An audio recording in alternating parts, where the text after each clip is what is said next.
Welcome everyone. Today we'll be going inside of Myths of Mesopotamia and be reading the Epic of Gilgamesh. I'm in the middle of tablet number 8, but we'll go back. I'm only like one page in, so we're a little halfway over. Yeah, I only have like 50 pages left of the Epic of Gilgamesh. And then we'll be moving on to a different story from a myth from Mesopotamia, whatever that would be. I don't remember where we left off. I got my book back from work. And in case you're wondering, I really want to continue the Red Pyramid.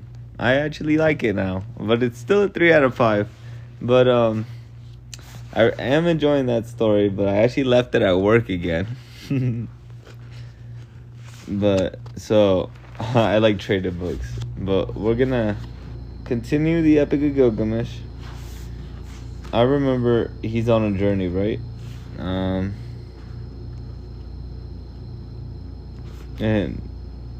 his friend, the gods, told Enkidu that he's gonna die or something, and well, Gilgamesh is upset about that. So let's see what happens. Gilgamesh, Tablet 8.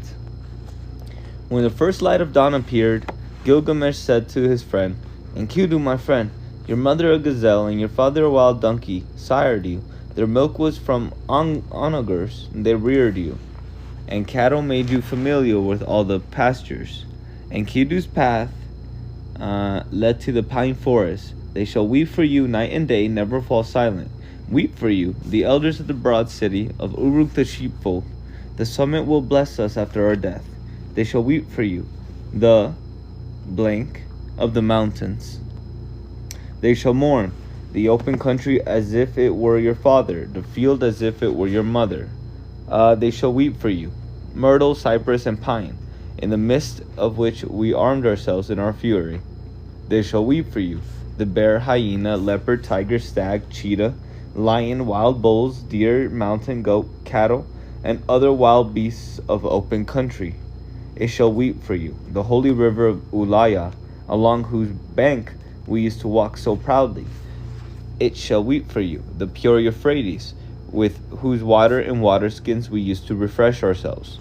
They shall weep for you, the young men of the broad city of Uruk the sheepfold, who watched the fighting when we struck down the bowl of heaven. He shall weep for you, the plowman at his plow, who extols your name with sweet alala. He shall weep for you, of the broad city of Uruk the sheepfold, who will extol your name in the first. He shall weep for you, the shepherd, the herdsman, who used to make the beer mixture for your mouth. She shall weep for you, the wet nurse, who used to put butter on your lower parts. He shall weep for you, the elder, who used to put ale to your mouth. She will weep for you, the harlot, by whom you were anointed with perfumed oil. They shall weep for you, parents-in-law, who comfort the wife of your loins. They shall weep for you, the young men like brothers. They shall weep for you, and tear out their hair for you. For you, Enkidu, I like your mother, your father, will weep on his plains. Listen to me, young men, listen to me. Listen to me, elders of Uruk, listen to me. I myself must weep for Enkidu, my friend, mourn bitterly like a wailing woman. As for the axe at my side, spur to my arm, the sword in my belt, the shield for my front, my festival clothes, my manly sash, evil fate rose up and robbed me of them. My friend was the hunted mule, wild ass of the mountains, leopard of an open country. Enkidu, the strong man, was the hunted wild ass of the mountains, leopard of open country. We who met and scaled the mountains, seized the bowl of heaven and slew it, demolished Humbaba, the mighty one of the pine forest. Now, what is the sleep that has taken hold of you? Turn to me, you aren't listening to me. But he cannot lift his head. I touch his heart, but it does not beat at all. He covered his friend's face like a daughter-in-law. He circled over him like an eagle. Lionless, whose cubs are trapped in a pit. He paced back and forth. He tore out and spoiled well-curled hair. He stripped off and threw away finery as if it were taboo. When the first light of dawn appeared, Gilgamesh sent out a shout through the land. The smith, the coppersmith, the silversmith, the jeweler were summoned. He made a likeness of his friend. He fashioned a statue of his friend. The 4 limbs of the friend were made of. His chest was of lapis lazuli. His skin was of gold. Then there's a gap for about 12 lines.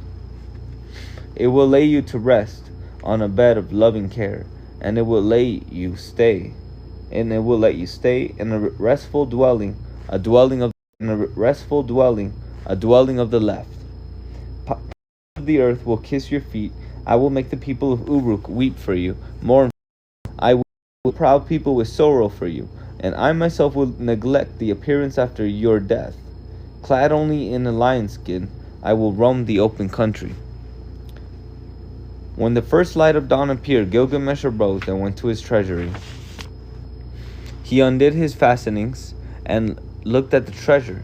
He brought out carnelian, flint, alabaster, kept making for his friend, ditto, minus of gold for his friend, ditto, minus of gold for his friend, ditto, minus of gold for his friend, ditto, minus of gold for his friend, ditto, in which 30 minus of gold were held, ditto, their ditto, their thickness, ditto, their ditto, large, ditto, of his waist, out.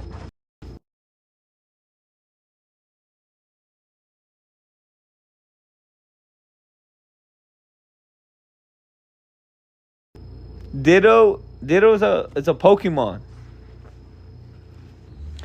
A new fragment of about 73 lines, perhaps from column 4, lists burial goods, animal sacrifices, and items offered to individual deities after displaying to Shamash. They include various weapons with handles of gold and ivory. Fattened oxen are sacrificed and the meat taken to the rulers of the underworld. A wooden item for Ishtar, an item for Namrazid, a flask of lapis lazuli for Ereshkigal, queen of the underworld, a carnelian flute for Damuzi, a chair and a scepter of lapis lazuli for Namtar, vizier of the underworld, an item for Hushibisha of lapis lazuli for Namtar, vizier of the underworld, an item for Hushibisha, consort of Namtar, a silver bracelet for Kasu Tuba, the sweeper of Ereshkigal, an item of alabaster inlaid with lapis and carnelian, decorated with a picture of the pine forest, for Ninshuluha, the cleaner of the house, a double-edged dagger with a lapis haft, decorated with a picture of the Euphrates River, for Bibu, the slaughterer of the underworld, an item with an alabaster back, for the scapegoat of the underworld. One further item made with lapis lazuli and carnelian. Each item is displayed to Shamash, and each deity is asked to welcome Enkidu and to walk at his side in the underworld, so that Enkidu be not sick at heart. Interesting. Then there's a gap for about 20 lines. Their names. The judge of the Anunnaki. When Gilgamesh heard this, when the first light of dawn appeared, Gilgamesh opened, set out a great table of elmaka wood, and filled the carnelian bowl with honey, filled the lapis lazuli bowl with butter.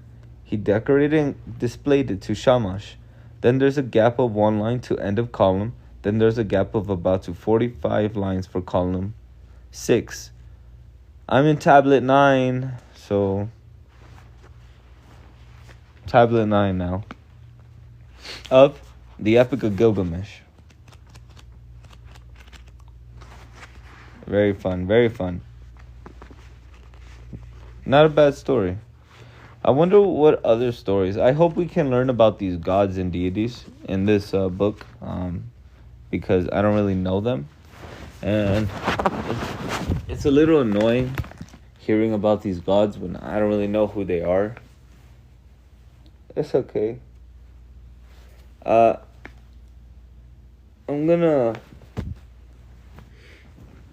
be back. Hold on. Get myself comfortable.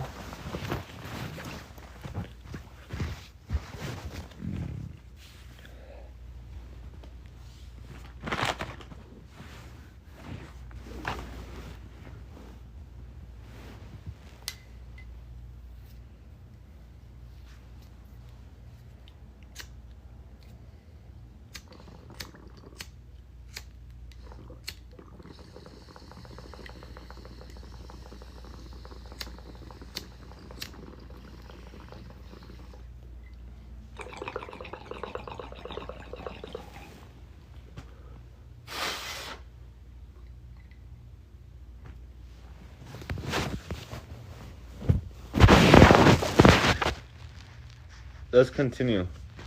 In myths of Mesopotamia, the Epic of Gilgamesh. Tablet number 9. Gilgamesh mourned bitterly for Enkidu, his friend, and roamed the open country. Fuck, they killed him? How?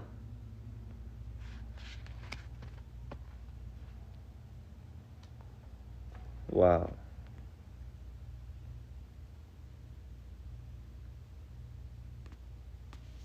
Huh.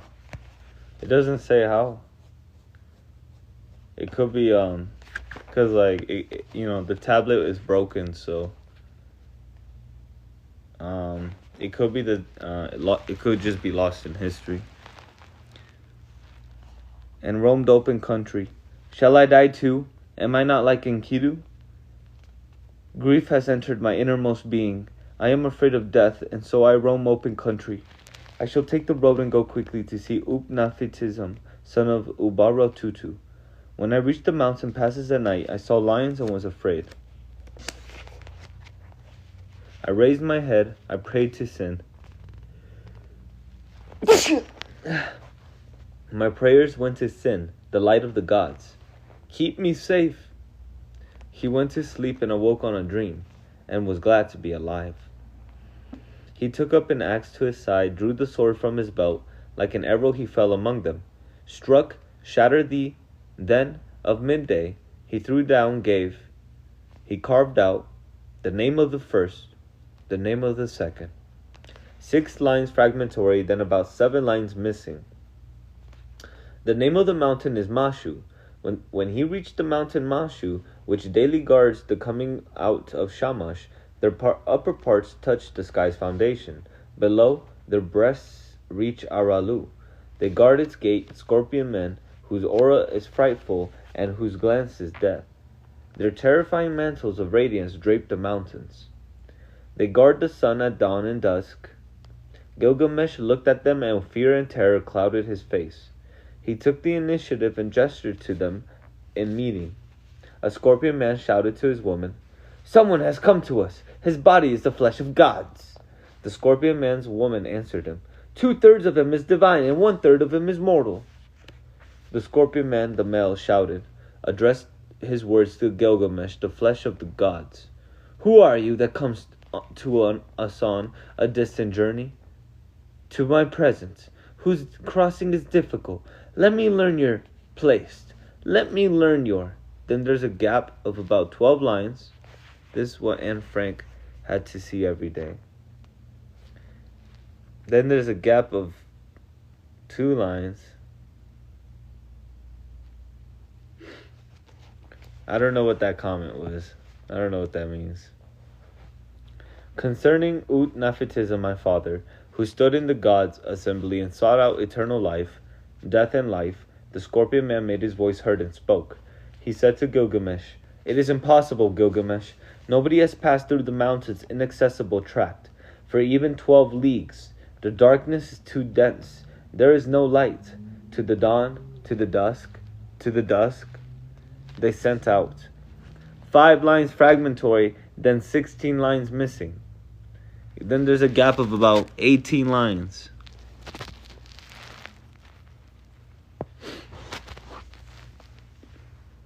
In grief, by cold and heat, my face is weathered. In exhaustion, now you." The scorpion man made his voice heard and spoke. He said to Gilgamesh, "Go, Gilgamesh, Mashu, mountains, safely, the main gate of the land of..." Gilgamesh listened to the scorpion man. To the words of the guardian of the gate, the path of Shamash. When he had achieved 1 league, the darkness was dense. There was no light. It was impossible for him to see ahead or behind.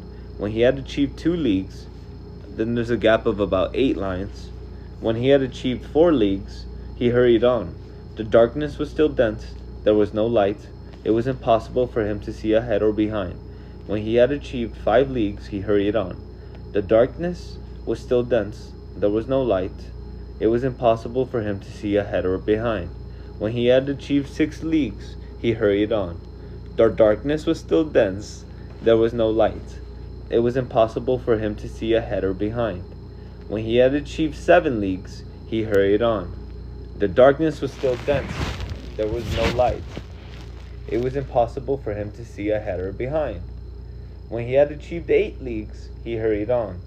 The darkness was still dense. There was no light. It was impossible for him to see ahead or behind. When he had achieved 9 leagues, the north wind his face. But the darkness was still dense. There was no light. It was impossible for him to see ahead or behind. When he had achieved 10 leagues, came close, leagues, he came out in front of the sun. Brightness was everywhere. All kinds of thorny, prickly, spiky bushes were visible, blossoming with gemstones. Carnelian bore fruits, hanging in clusters lovely to look at. Lapis lazuli bore foliage, bore fruit, and was delightful to view. Then there's a gap of about 24 lines. Its fronds of branded agate pine, sea larusu of sasu stone, like bamboos and thorn bushes of stone, carob trees of green, abasmu stone, subu stone, hematite, riches and wealth, like turquoise, which the sea. As Gilgamesh walked around he raised his eyes, Siduri, the alewife who lives down by the sea. Then we move on to tablet 10. But I'm gonna search up online what all these stones look like. And I don't know what carnelian. Search up online what all these stones look like. And I don't know what carnelian is. What's up?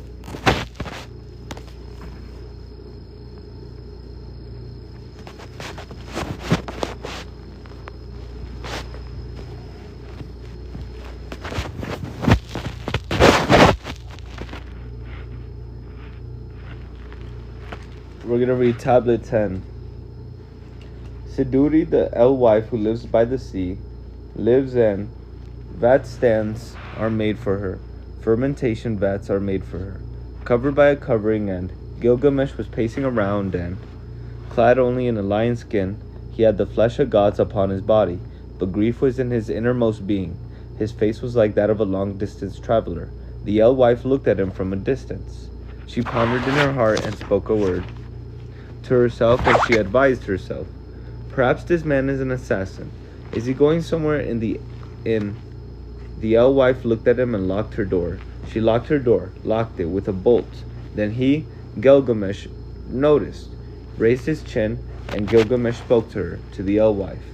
Alewife, why did you look at me and lock your door? Lock your door, lock it with a bolt. I will smash the door. I will shatter the bolt. Dog! If you do that, well, she's just gonna get scared.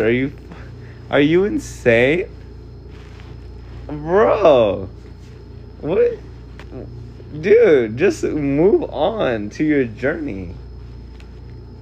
His journey's complete. He's just like walking around now. He's like, doesn't know what to do. He's sad. His girl, like his friend died. So maybe he's just grieving, you know. So he wants to punch this door down, but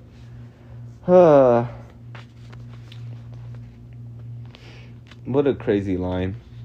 I will shatter the bolt of mine. Open country. Gilgamesh. Door. Alewife. What the fuck were the missing lines saying? 3 broken lines right after. We destroyed Humbaba, who lived in the pine forest. We killed lions at the mountain's passes. The alewife spoke to him, to Gilgamesh. If you are truly Gilgamesh that struck down the guardian, destroyed the Humbaba, who lived in the pine forest, killed lions at the mountain's passes, seized the bowl of heaven who came down from the sky, struck him down, why are your cheeks wasted, your face dejected, your heart so wretched, your appearance worn out, and grief in your innermost being? Your face is like of a long-time distance traveler. Your face is weathered by cold and heat. Clad only in a lion skin, you roam open country. When did he kill the lions? Remember in the last tablet it says he was scared of them?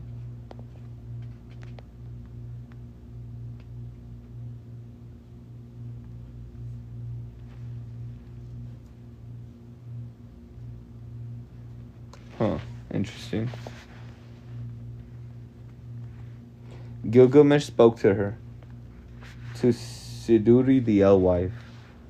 How could my cheeks not be wasted, nor my face dejected, nor my heart wretched, nor my appearance worn out, nor grief in my innermost being, nor my face like that of a long-distance traveler, nor my face weathered by cold and heat, nor roaming open country, clad only in a lion's skin? My friend whom I love so much, who experienced every hardship with me, and Kidu, whom I love so much, who experienced every hardship with me. He had to say it again. The fate of mortals conquered him. 6 days and 7 nights I wept over him. I did not allow him to be buried until a worm fell out of his nose. Oh, a worm. I was frightened, and I am afraid of death, and so I roam open country. The words of my friend weighed upon me. I roam open country for long distances. The words of my friend Enkidu weighed upon me. I roam open country on long journeys. How, oh how, could I stay silent? How, oh how, could I keep quiet? My friend, whom I love, has turned to clay.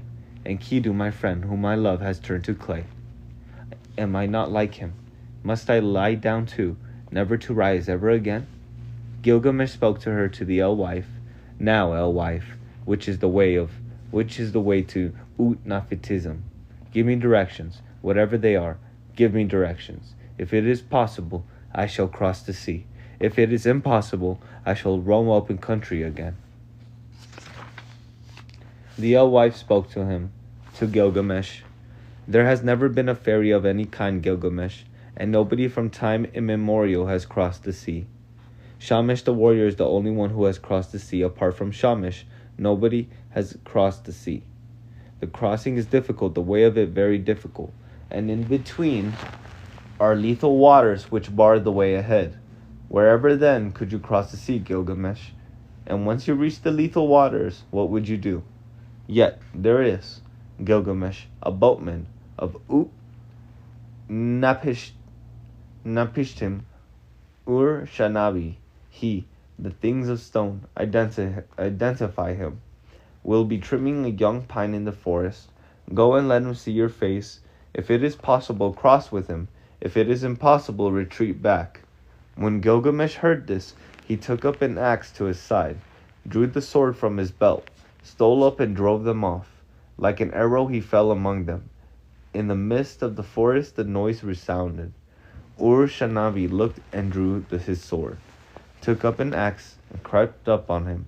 Then he, Gilgamesh, hit him on the head, seized his arms and of his chest, and the things of stone, the boat, which do not, lethal waters, broad sea, in the waters, held back. He smashed them in to the river, the boat, and on the bank. I guess he annihilated whoever snuck up on him, which was Shanabi. Gilgamesh spoke to him, to Shanabi, the boatman. I shall enter to you. Shanabi spoke to him, to Gilgamesh. Why are your cheeks wasted, your face dejected, your heart so wretched, your appearance worn, and grief in your innermost being? Your face is like that of a long-distance traveler. Your face is weathered by cold and heat. Clad only in a lion's skin, you roam open country. Gilgamesh spoke to him, to Shanabi the boatman. How could my cheeks not be wasted, nor my face dejected, nor my heart wretched, nor my appearance worn out, not my grief in my grief in my innermost being, nor my face like that of a long-distance traveler, nor my face weathered by wind and heat, nor roaming open country clad only in a lion's skin.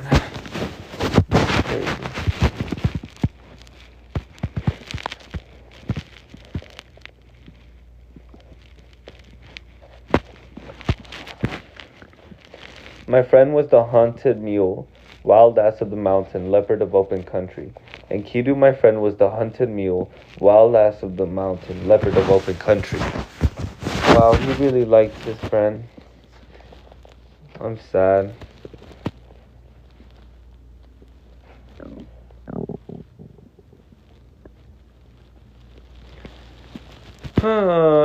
We who met and scaled the mountain, seized the bowl of heaven and slew it, demolished Humbaba who dwelt in the pine forest, killed lions in the passes of the mountains.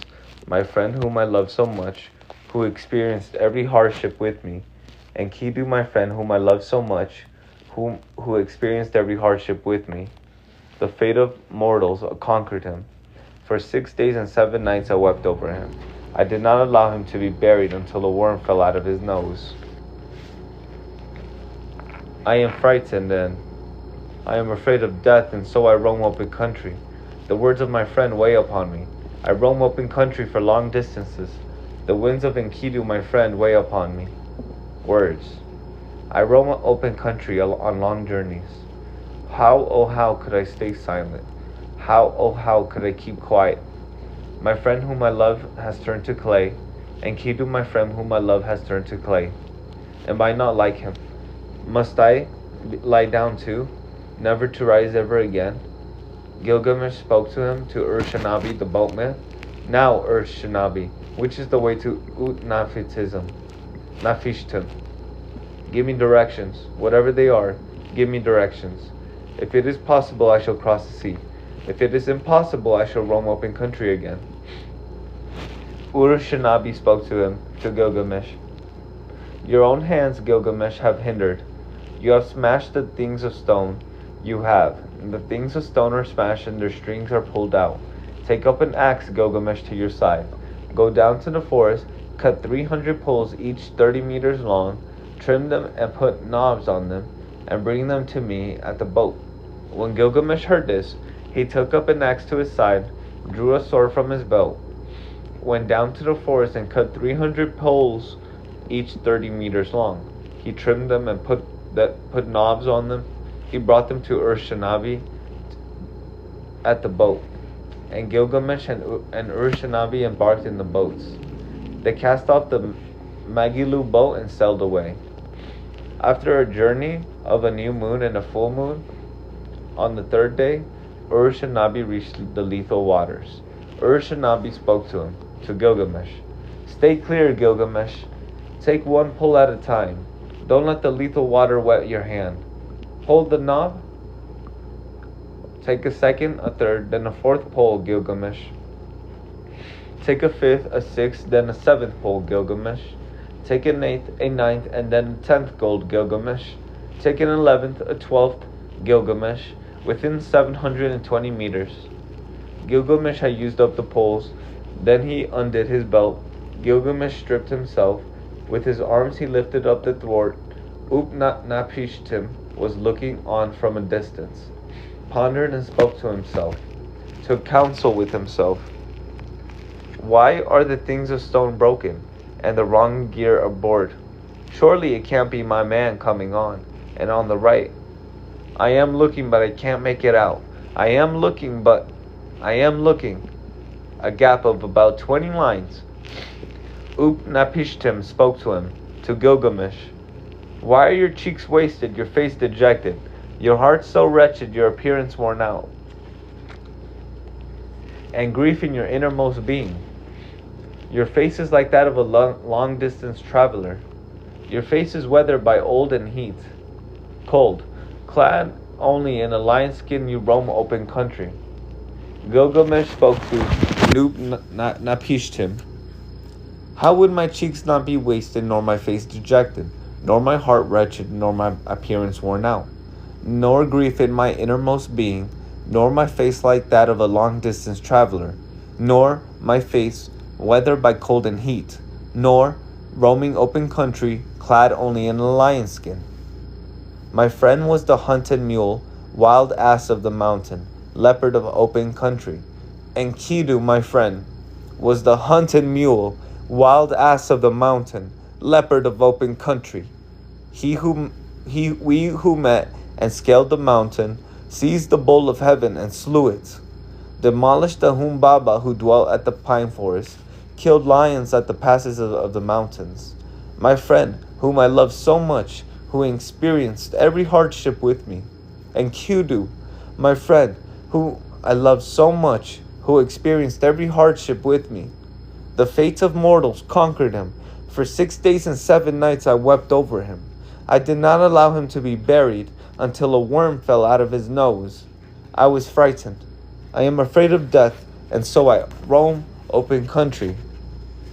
I roam open country for long distance. The words of my friend weigh upon me. The words of Enkidu, my friend, weigh upon me. I roam the open country on long journeys. How, oh how, could I stay silent? How, oh how, could I keep quiet? My friend whom I love has turned to clay, and Enkidu, my friend, whom I love, has turned to clay. Am I not like him? Must I lie down too, never to rise ever again? Gilgamesh spoke to him, to Utnapishtim. So I thought I would go to see Utnapishtim, the far distance of whom people speak. I searched, went through all countries, passed through the difficult lands, and crossed to and fro all seas. My face never had enough of sweet sleep. My fiber was filled with grief. I made myself over anxious by lack of sleep. What did I gain from my toils? I did not make a good impression on the alewife, for my clothes were finished. Wait, what? For my clothes were finished. I killed a bear, hyena, lion, leopard, tiger, deer, mountain goat, cattle, and other wild beasts of open country. I ate meat from them. I spread out their skins. Let her door be bolted against her grief with pitch and bitumen. Because of me, games are spoiled. My own misfortunes have reduced me to misery. Nupnapishtim spoke to him, to Gilgamesh. Why do you prolong grief, Gilgamesh? Since the gods made you, from the flesh of gods and mankind, since the gods made you like your father and mother, death is inevitable at some time, both for Gilgamesh and for a fool. But a throne is set down for you in the assembly. To a fool is given dregs instead of butter, rubbish and sweepings, which clothed in a loincloth like a belt, because he has no sense. He has no word of advice. Gilgamesh raised his head.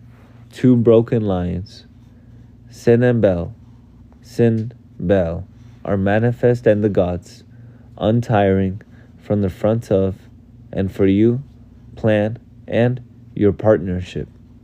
If Gilgamesh cares for the temple of the gods, he will, the holy shrines, gods, 3 broken lions, mankind, they took his fate. Why have you exerted yourself? What have you achieved? You have made yourself weary of lack of sleep. You only fill your flesh with grief. You only bring the distant days of reckoning closer. Mankind's fame is cut down like reeds in a reed bed. A fine young man, a fine girl, of death. Nobody sees death. Nobody sees the face of death. Nobody hears the voice of death. Savage death just cuts mankind down. Sometimes we build a house. Sometimes we make a nest. But then brothers divide upon inheritance. Sometimes there is hostility in the land. But then the river rises and brings flood water. Dragonflies drift on the river. Their faces look upon the face of the sun. But then, suddenly there is nothing. The sleeping and the dead are just like each other. Death's picture cannot be drawn. The primitive man is any young man. When they blessed me, the Anunnaki, the great gods assembled. Mementum, who creates fate, they create destinies with them. They appointed death and life. They did not mark out days for death, but they did so for life. Damn, that was kind of long. That was good. I don't know. What was my favorite chapter? Maybe the earthquake one. That shit was crazy when the girl killed like hundreds of people just because Gilgamesh said, I'm not gonna go to sleep. I ain't fucking you, girl. he rejected her, and then the girl just started killing people.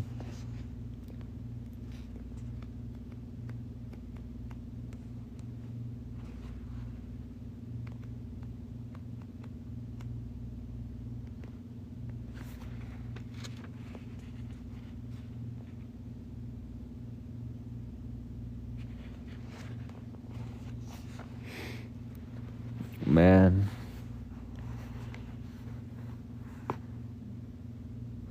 I think we only have like 2 more tablets.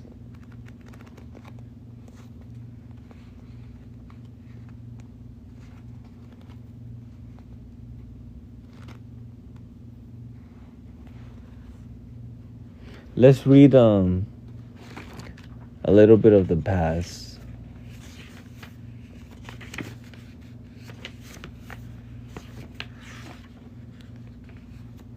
You want to read a little bit about Atrahasis? Atrahasis, the wise man who built an ark and saved mankind from destruction, is a figure of immense prestige and antiquity, to whom various literary and religious traditions were attached. He was known by a variety of names and epithets which were translated into different languages, sometimes with reinterpreted meanings, sometimes abbreviated, and in this way his fame spread over huge distances through a span of some 5,000 years. In Mesopotamian literature, he was a survivor of the flood, together with his wife, and was granted a form of immortality by the greater gods. The story of the flood was one of the most popular tales of ancient times, and is found in several ancient languages, reworked to suit different areas and cultures so that different settings and details are found in each version. The specific information which follows helps to illustrate how widely diffused the man in the story became in the ancient world.